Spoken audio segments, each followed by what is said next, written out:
Joanna Wilson here for my OCR A-Level Chemistry Manual. Today we're going to be looking at Section 9, Organic Chemistry and Analysis, and we're focusing in on aromatic compounds.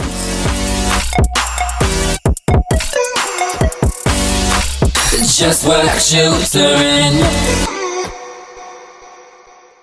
The outcomes for this session are to be able to describe the calculate and delocalised models for benzene, to discuss evidence which supports the delocalised model over calculate, to outline the mechanism of electrophilic substitution of aromatic compounds with nitric acid, a halogen and a haloalkane, to explain the reactivity of benzene to certain compounds, to describe how the structure of phenol gives it its properties, to understand the concept of directing groups, and to predict the substitution products from reactions of aromatic compounds. So we've got a lot to get through today. So aromatic compounds were named because of the pleasant smell, but actually what they are is compounds that contain one or several benzene rings.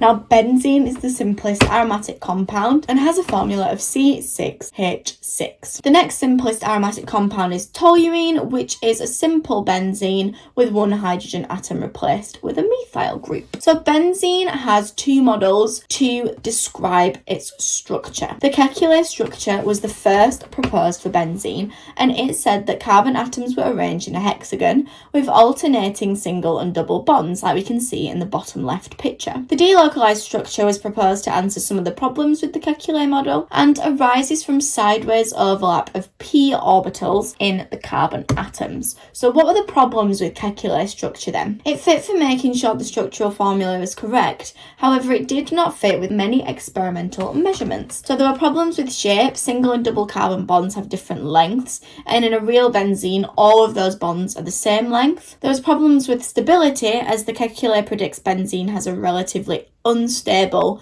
compound with double bonds in its structure, whereas benzene is actually surprisingly quite stable. And also problems with chemistry. The calculate model would predict that benzene undergoes primarily addition reactions to the double bonds. However, it primarily does actually undergo substitution reactions. Thank you so much for watching this teaser video for the OCR A-Level Chemistry Manual. You can now click the link download to download the full manual. Please check it out now. Keep smashing it, and remember, anything is possible if you just work. Bye!